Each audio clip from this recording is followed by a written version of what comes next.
Okay, as we left this wax up last time,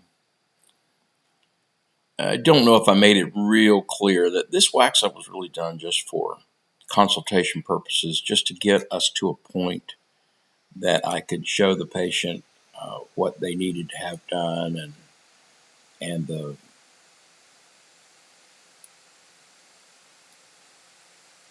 and build a concept in the patient's mind of what needs to happen. In other words, I can show the patient that this is his teeth the way they are, and this is the teeth that I want to transform them to. And I can turn on the contact areas, and it shows the occlusion. Even this is not perfected. I can go back in here and add contacts to the back areas and perfect this. But it does show that in function, all of my activity is up here on the front teeth. There's nothing happening on the back teeth, so I don't have any rubbing contacts back here. And by turning dynamic on and off, you can see that all the action is on the front teeth. Okay, so this is great for consult purposes, but Dr. George pointed out, or he asked, how can he make these cervical areas adapt better to the patient's pre-existing teeth? Because obviously we know that when we do this provisional in the mouth, we've got to go back to that cervical line. We can't transpose that cervical line like you see this tooth right here. However, if I made a PVS based upon this model right here, and I formed it into the patient's mouth, I could do it, just take a little extra trimming. I would have to trim this away, and I would leave that where it is, and I might have to come back and fill it in and work with it. But quite frankly, a lot of times I'll just go to the mouth and do it that way, rather than spend a lot of time, tweaking the wax up. But let's go ahead and tweak this wax up and get it to be more perfect to what we want to more realistic with respect to cervical line and embrasures. So lots of times I work on the back side here.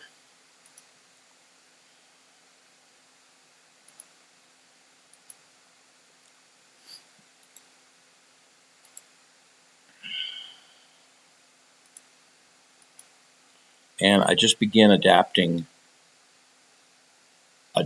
these teeth. I'll start with some of the worst ones.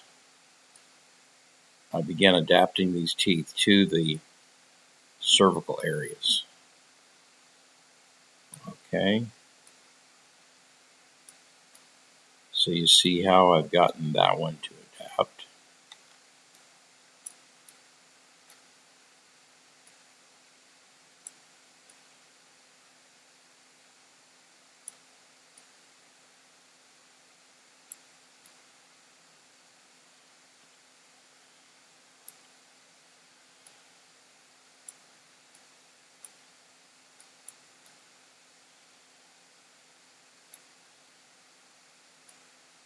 Now I may just go ahead and speed this up so the process is not as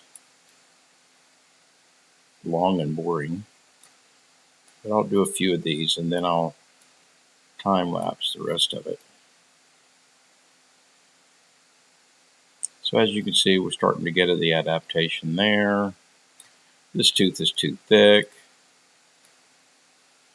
So let me drag it back.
And like I said earlier, this tooth's coming out, but that's a fairly well adapted wax up, adapted to the cervicals and the embrasures.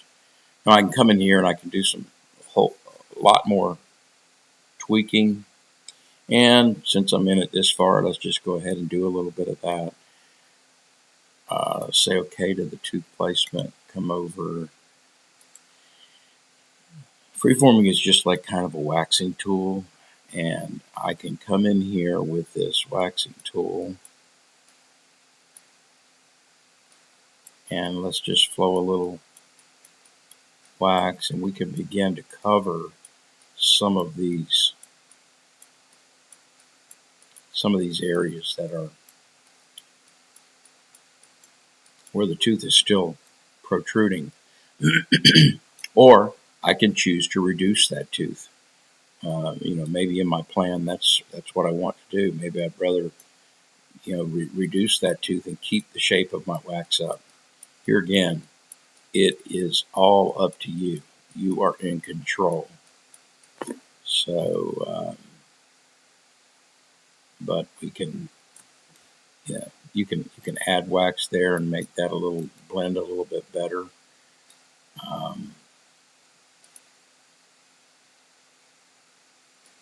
Similar thing here. All I'm doing is I'm thickening the lingual of this tooth, this waxed up tooth, so that I don't have to reduce the tooth as much.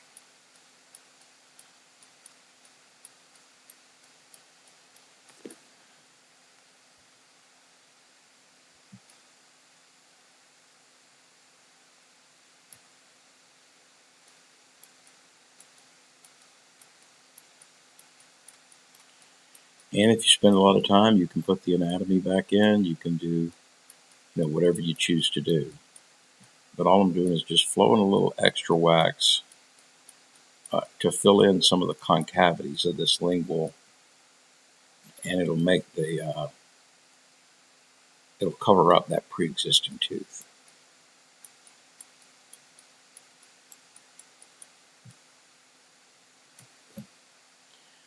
Okay. I think that just about does it.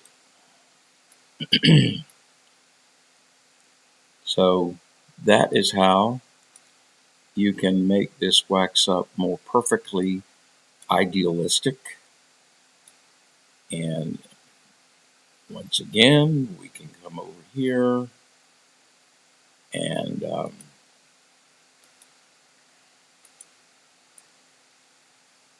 we can widen this tooth out a little bit here on the occlusal surface.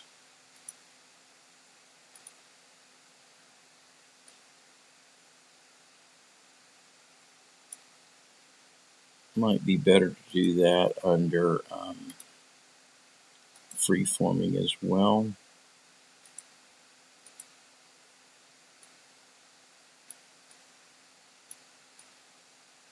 If you don't like the fact that tooth is sticking out, the pre-existing tooth is sticking out a little too far.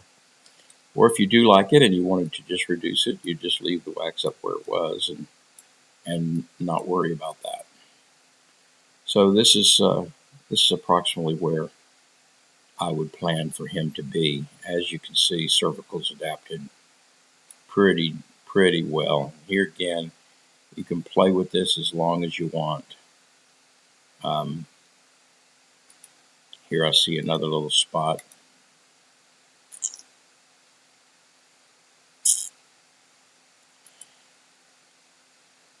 That is a little bit deficient.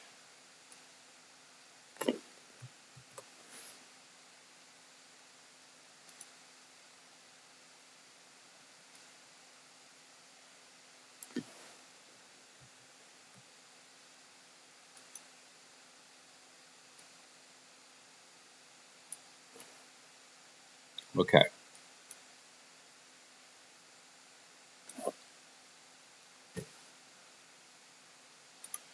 And maybe we want to tighten up this contact a little bit here. Get my occlusion back again. Okay. Here again, I think here we are. This would be a pretty good representation of adaptation to the cervicals and the embrasure form and maintaining the occlusion. There is an interesting little spot right over here, as you can see, where the occlusion was adapted back in an earlier step. If I turn this off, you'll see it's kind of deformed my anatomy. Well, the reason for that is this upper jaw has a plunger cusp right up there. If I turn off, you see there's a plunger cusp on this premolar of this upper fixed restoration. And I think, quite frankly, what I want to do is consider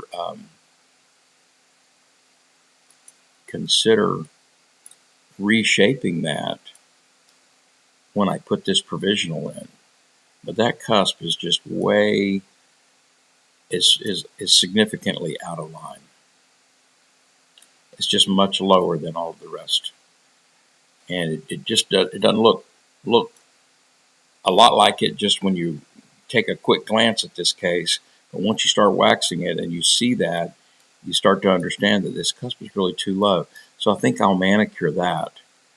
It is zirconia. It is a full arch restoration, and it's a very complex restoration. These are thimble crowns, or if you will, or the crowns that are cemented over the substructure, pink porcelain, the whole deal. Very, very nice looking case, and I certainly don't want to mess it up, but probably going to manicure that a little bit. And if I do, I have two choices. I can leave the wax up just the way it is, and I can manicure that upper tooth, and then just take a little resin and flow this back in here to perfect that. Or I can come in and I can do it right now and fill that in. Just takes a little bit of waxing.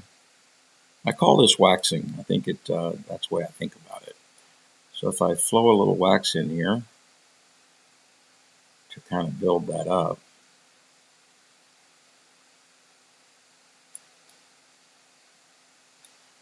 because with as much waxing as I've done, this is basically what we do sitting at the bench.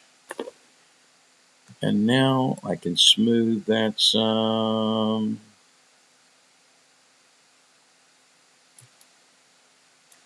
Maybe add a little more now. Let's go ahead and add some to this guy.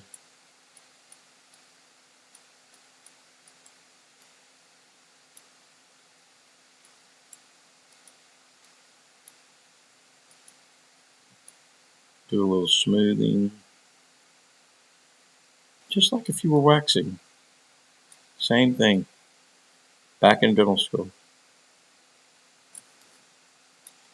Okay, so now if I turn on my antagonist, you're going to see I've got extremely heavy contacts there. So I could print this model like this, form my provisional in this particular shape, and then manicure the opposing tooth. Okay, you can see that's that plunger cusp, and that's where the lower wax up is penetrating that plunger cusp. So that all needs to be reduced down in order to make this kind of a wax up work. But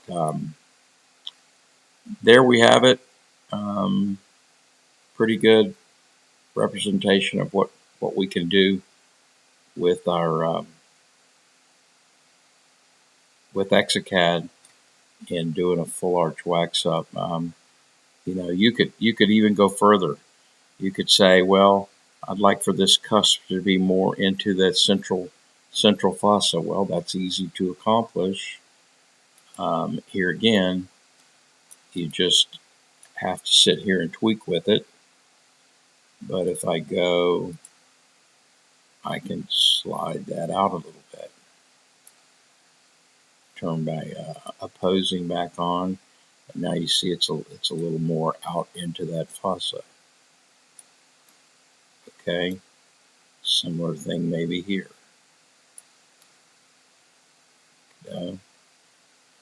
If you want this part of this tooth to occlude more, we can add more wax there. And you can do basically whatever you want to. Maybe over here on this side, you want these molars to be further in a little bit. We can do all that.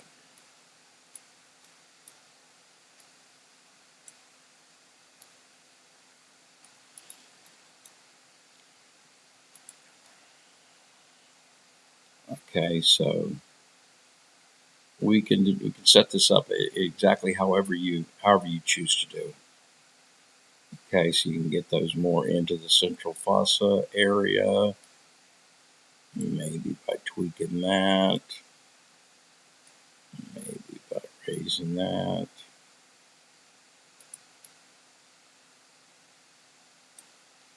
I mean, point is you can go as long as you want to on this, and it's based upon whatever philosophy that you have as far as how you want to develop your occlusion. I'm always trying to get these buccal cusp into the upper central fossa. I want even contact all the way around. I know I have to deal with things like this, but this is a pretty good way to get this thing going. I will add real quick that if I'm wanting to provisionalize this case, the way I'm probably going to start it is to turn off the posterior teeth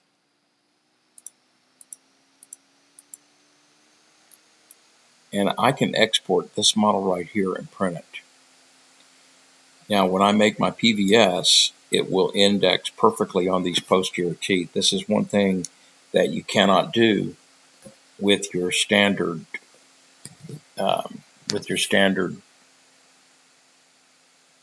analog wax up.